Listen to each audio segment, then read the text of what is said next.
Filhos e filhas de Deus, boa noite. Paz seja convosco. Você que está em casa, seja bem-vindo no nosso meio de adoração, de louvor.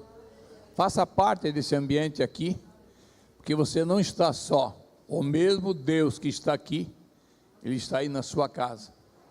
A mesma unção que Ele está derramando aqui, se você abrir o seu coração e a sua mente, está aí na sua casa também. Amém? Aplauda o Senhor, bem forte.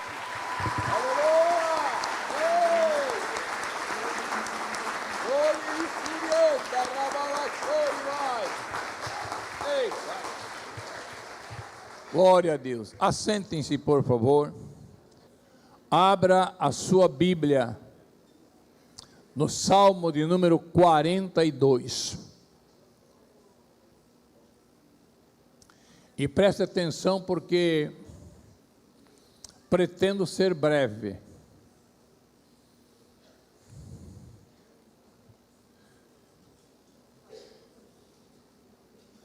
Aleluia. Hoje é um dia muito especial, pastor Udo. Patrício, além de nós estarmos aí no dia de Santa Ceia, vendo essa festa tão linda, culminando nesse feriadão, muitos saíram viajar por esse Brasil afora e talvez não voltaram para casa. Muitas famílias chorando, mas a família dessa igreja, essa família aqui está sorrindo, alegre, feliz, porque Deus tem nos guardado. Salmo de número 92, eu vou estar lendo na versão revista e atualizada do Dr. Ched, versículo 1 e 2.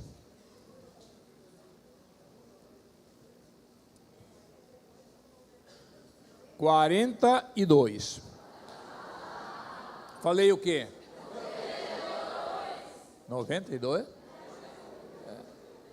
Eu digo para adolescente é um negócio.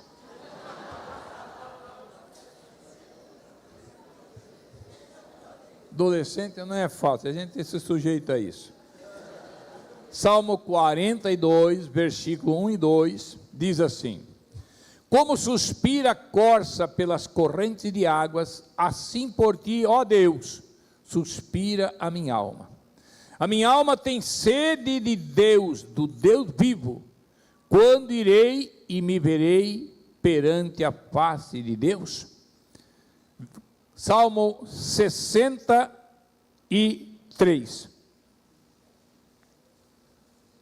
versículo 1 ao 3. Salmos 42, Salmo dos filhos de Corá. Salmo 63, Salmo de Davi. Ó Deus, Tu és o meu Deus forte, eu te busco ansiosamente. A minha alma tem sede de Ti, meu corpo te almeja como terra árida e exausta, sem água. Assim eu te contemplo no santuário, para ver a Tua face e a Tua glória, porque a Tua graça é melhor do que a vida, e meus lábios te louvam. Senhor nosso Deus e Pai, nós queremos te louvar pela Tua palavra lida, e que assim como Tu tens colocado no meu coração há mais de uma semana, eu venho ruminando esses textos, Senhor, e quero trazer para a igreja em poucas palavras, em pouco tempo, algo sobre essa palavra sede. Ó Senhor, nós te louvamos, e que saiamos daqui com sede de Ti, saciado por hoje, mas com sede para amanhã, com toda certeza. Amém e amém. Olhem para mim, filhos. É possível que tenhamos pregadores que no domingo de Santa Ceia, se preparem melhor que outros cultos, porque tem mais pessoas, geralmente a gente sabe disso, nós que somos pastoreamos, sabemos que no dia de ceia tem mais, porque tem aqueles domingueiros e tem os ceieiros, que só vêm para a ceia. Mas Talvez por isso. Ou por se tratar de um culto assim, de uma qualidade especial, na mente deles, especial para eles, diferenciado dos demais cultos. Assim como alguém se prepara para uma conferência especial, em um lugar de destaque, tem alguém que prepara-se bem melhor. Agora, não espere isso de mim, porque, para mim, nada de diferente. Para mim, nós estamos na presença de Deus para cultuarmos a Trindade.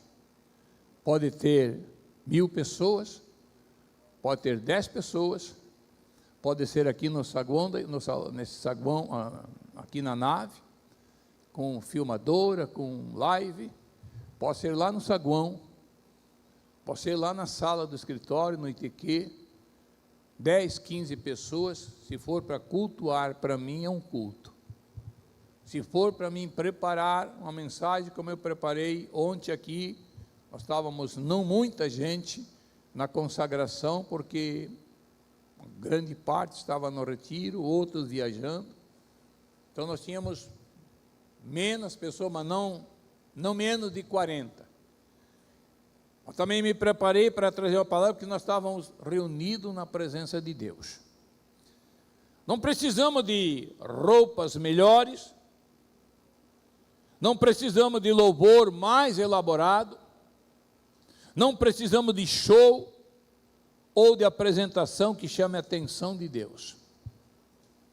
Quando nós nos reunimos, nós precisamos ter sede de Deus, como a terra seca precisa de chuva para ter vida em si. Isso é necessário quando você se apresenta diante de Deus, seja aqui, seja no teu cantinho em casa. Não sei quantos têm um cantinho especial para orar, eu tenho meu cantinho. Quando eu construí a casa, eu não sabia que eu ia ser pastor, não tinha nem ideia, mas eu construí dentro do nosso quarto um escritóriozinho separado, pequenininho, e ali eu tenho buscado a Deus durante esses 39 anos que eu moro naquela casa. O que nós precisamos é ter sede de Deus. E observe a sincronia da palavra inspirada pelo Espírito Santo. Os filhos de Corá, que compõem ali o Salmo 42, lá no deserto, mais ou menos 1400 a 1250 anos antes de Cristo, quando eles saem do Egito, mandado por Deus para libertá-los da escravidão. Nós temos aí uma lacuna que a história não confirma se foi 1400, 1350, 1300, mas não mais de 1400 e não menos de 1250 a.C. E quando estão ali no deserto, nesse tempo eles compõem esse salmo. Corá é da descendência do neto de Levi, que era o terceiro filho de Jacó com Lia, onde originaliza-se os levitas. Me acompanhe no livro de Números, capítulo 8, para você poder entender. Números, Gênesis, Êxodo, Levítico e Número, capítulo de número 8. Deixa eu achar aqui. Capítulo 8, versículo de número 13 ao 15. Diz assim, no livro de Números, capítulo 8, versículo 13 ao 15, diz assim: Porás os levitas perante Arão e perante os seus filhos, e os apresentarás por oferta movida ao Senhor, e separará os levitas do meio dos filhos de Israel. Os levitas serão meus. Depois disso entrarão os levitas para fazerem o serviço da tenda da congregação, e tu os purificarás, e por oferta movida os apresentarás. E aí continua a história de como foram preparados esses levitas para estarem sendo responsáveis pelo serviço do tabernáculo. Corá, mais tarde, se rebela contra Moisés. Vamos ver ali a rebelião de Corá, de Abirão e On, fazendo uma rebelião. E você vai ver em Números, nós estamos em 8, vai para o número 16. Números capítulo 16, versículos de número 8 ao 10,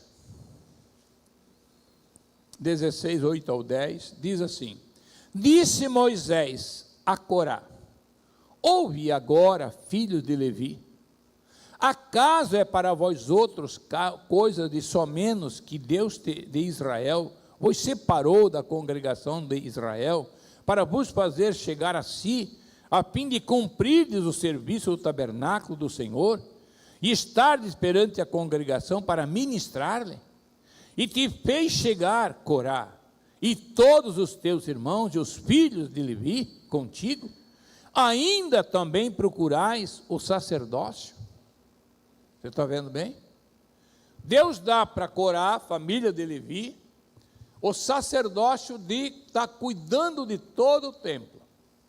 E aí Corá uma hora se levanta e diz assim: espera aí, Moisés, Deus fala só contigo? Por que Deus não fala também comigo? Por que Deus não me usa? E aí você vai ler a história daqui para frente, que Moisés diz assim: Corá, se você acha que Deus não me escolheu, que tem que ser você, vamos fazer o seguinte, vamos pedir para Deus escolher entre nós quem é o escolhido dele. Se vocês morrerem de uma forma normal, cuide com a palavra de alguém que está ungido e às vezes colocando Deus para funcionar na obra dele. Se vocês morrerem de forma natural, Deus não me chamou. Mas se vocês morrerem de uma maneira inaudita, de uma coisa fora do comum, você vai saber que Deus me escolheu. E aí Deus manda separar por tribo, depois por família, e vai para a família de Corá. E aí Deus manda separar a família de Corá, separa-se ali os que estavam contra Moisés, lembre-se bem. E a terra se abre e morre 250 pessoas da tribo de Corá, e a terra se fecha. E aí eles começam a gritar: Moisés, pelo amor de Deus, pede para Deus não continuar, que nós vamos morrer. E morre no dia seguinte mais 15 mil pessoas que estavam a favor de Corá.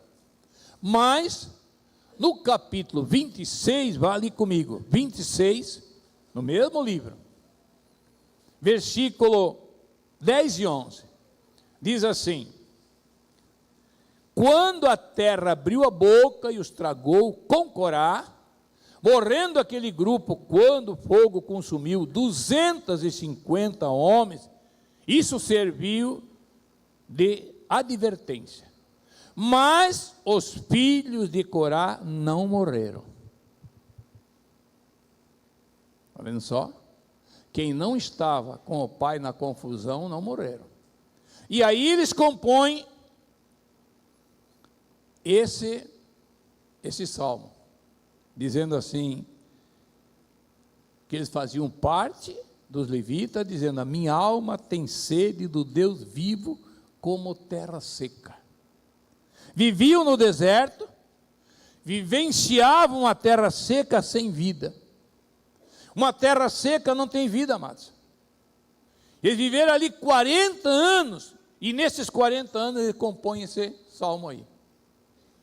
Assim como a terra seca, Senhor, está suspirando por chuva para ter vida, a minha alma suspira por Ti, Deus, com sede de Ti. E aí, depois, 400 anos, ou 250, nesse intervalo, ou 300, sei lá,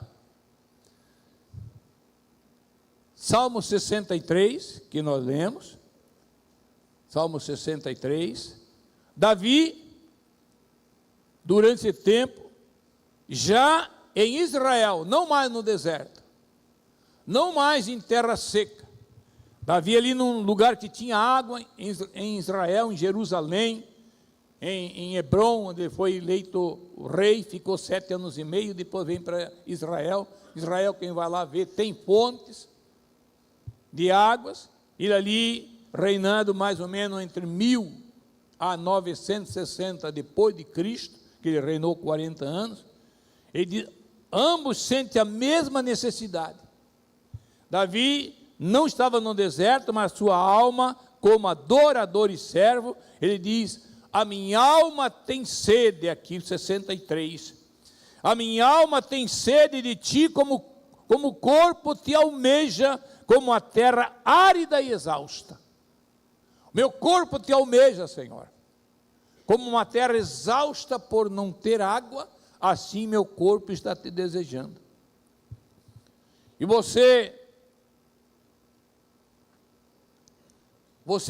eu quero fazer uma pergunta para você, bem breve.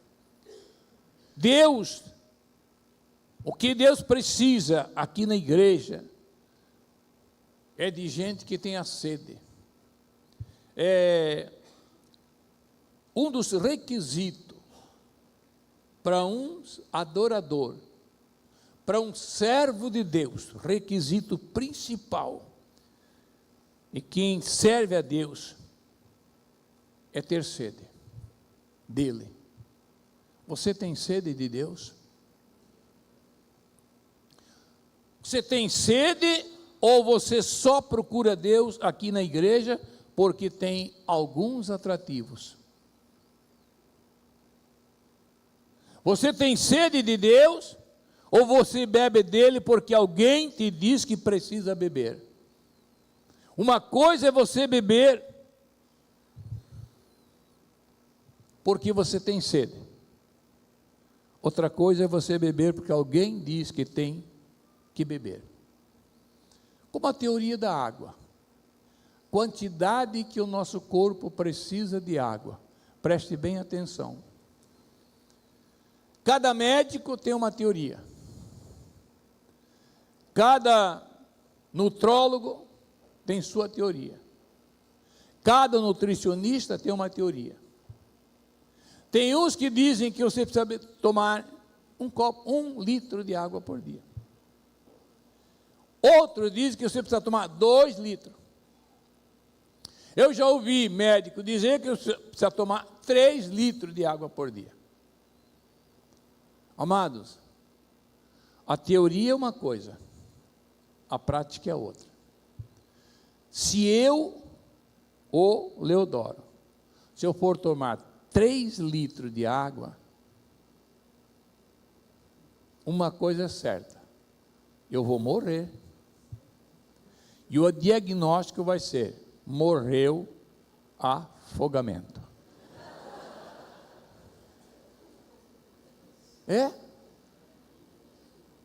Por afogamento. Às vezes eu estou lá no meu quartinho orando, garrafinha está do lado, mas só está do lado ali. Daqui a pouco a dona Eusina sobe, ela está me assistindo, ó. Ela sobe com um copinho de água na mão, querida, sobe aquele degrau, vai lá em cima: amor, eu trouxe uma água, porque tu precisa tomar água. Amém. Levanta a cabeça, pega o copo da mão dela. Obrigado, amor. Só isso? Só? Tu precisa tomar água? Já tomei, amor. Não é possível. Ela diz: a tua cabeça precisa de água. Eu li, a cabeça precisa de água para funcionar. Amor, a minha cabeça não está funcionando? Tá. Os meus rins funcionam. Meu intestino funciona. Minha bexiga funciona. Meus pulmões estão respirando. Meu coração está batendo. Amor, tu quer que eu morra? deixa eu assim. Eu estou indo bem, já estou com 80 e lá vai bola e estou bem, sem água. Se eu tomar água que nem dizem que precisa tomar, eu vou viver 200 anos. Não dá, amado. A água é de acordo com a sede. Esses dias, eu acho que foi ano passado, eu fui num médico consultando com ele. Eu disse: doutor, eu não sou de tomar água. Ele olhou para mim assim: água a gente toma quando tem sede. Senhor doutor, encontrei alguém do meu jeito. Finalmente, doutor, água a gente toma quando tem sede. Agora, nós precisamos ter sede de Deus para beber dele. Nós não podemos beber a quantidade que alguém diz: Leodoro, você precisa tomar 3 horas de oração para poder ficar satisfeito com Deus. Mas se eu... Um dia perguntaram para um pregador, ele foi viajar, e um moço acompanhou ele, e aí o moço percebeu que ele não ficava assim 3, 4 horas orando e fazendo campanha, e Deus abençoando. Aí o moço perguntou assim: pastor, quanto tempo o senhor ora seguido?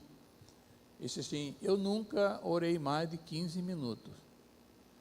Meu Deus, pastor. Mas também nunca fiquei 15 minutos sem orar. Você está entendendo? Constância da presença de Deus. Diz que nós temos a constância de Deus na nossa vida. Nós não podemos vir para a igreja domingo. Agora, hoje é dia 4, né? Então agora só dia 4 de junho. Acho que a ceia vai ser dia 3 ou 2 de junho. Só em junho. Aí você vai chegar aqui como terra seca, rachada, sem vida, não tem um brotinho de árvore, nem de tiririca. Nem de tiririca. Porque está seca a terra. Você tem que estar mantendo. Eu não tomo muita água, Arthur. Uma vez em quando eu dou uma bicadinha. Eu quando vou no meu exercício, eu levo 1h30 de exercício. Ali eu consigo tomar 500 ml. Tem dia que eu consigo tomar os 500 ml, mas na esteira, que eu fico meia hora na esteira, então na esteira eu consigo tomar metade do 500 ml. Mas tem dia que não dá, tem dia que sobra metade. Volto com a metade da garrafinha de 500 ml, volta, porque não dá para tomar tudo. Você entendeu? Mas nós precisamos. Agora, sem Deus eu não consigo ficar. Não consigo ficar tempo. Eu estava quinta-feira, feriado, o Reve com a Teca foram me ajudar, né, Reve? Trabalhamos o dia inteiro, trabalhamos que nem gente grande. Dia inteiro. Aí a dona Eusina falou para a Teca: Teca, não sei quanto tempo faz que eu não vejo esse homem passar o dia inteiro sem pegar a Bíblia. Vocês estão me entendendo? Como é que tem sido a tua sede de Deus?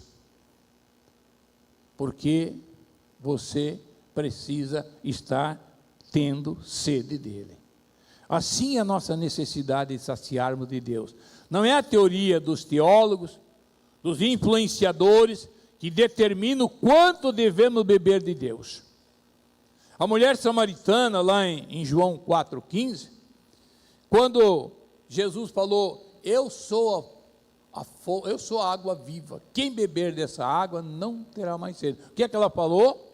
Dá-me dessa água para que eu não mais tenha sede. A água do Senhor é uma água constante, ela está te saciando sempre, sempre, sempre. Uns precisam mais, outros menos, mas você precisa sentir sede de Deus para sair daqui saciado, satisfeito.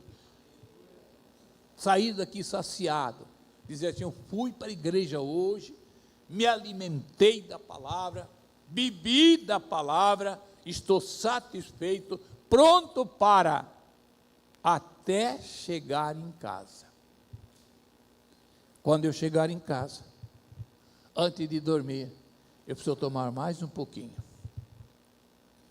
Amanhã de manhã, antes de ir para o serviço, eu preciso tomar mais um pouquinho. Quando você for no banheiro lá na empresa, toma mais um pouquinho. Mas esteja mantendo o seu corpo sempre irrigado. Você quer tomar dessa água? Quem quer tomar dessa água, fique de pé.